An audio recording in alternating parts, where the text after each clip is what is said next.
When this man decided to join the 82nd Airborne Division in North Carolina, the idea of risking his life wasn't new. He'd been an interpreter for the U.S. military in Afghanistan for nearly 3 years until all American forces withdrew in 2021. I really don't care about myself that much. Working with the special ops, I knew that we were going out, killing terrorists. I knew that if I get captured, at minimum, they're gonna kill me. He says he does care about the safety of his family, and his family is at risk. What has life been like for your sister and her husband?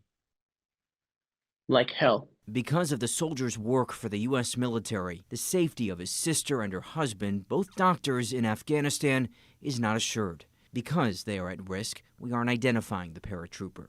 After a long wait, they were cleared to leave Afghanistan and were waiting for a flight. Now, the wait will continue.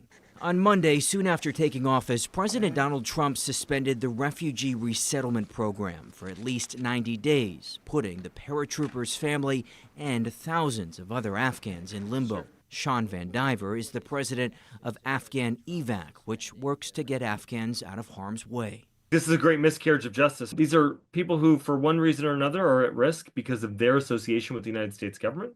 And our commitments need to be durable, right? They can't be conditional or temporary based on who's in the Oval Office. More than 1,600 Afghans who assisted America's war effort and were approved to come to the U.S.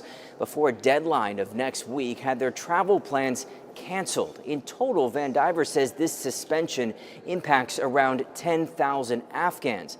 That includes the family members of around 200 U.S. service members. This is a legal immigration pathway. They're more vetted than our U.S. military service members. They're more vetted than police officers. Trump has heavily criticized the Biden administration for how it withdrew from Afghanistan, leaving people stranded. Still, some Republicans argue this suspension is needed. To step back and say we need to pause this program, take a look at our national security while we have a genuine crisis at our southern border and with our overall immigration system, I think is a wise play. Not all Republicans agree, arguing Afghans should be exempt from the suspension. This soldier worries his family's life depends on it. I've been proudly serving this country at this sensitive time.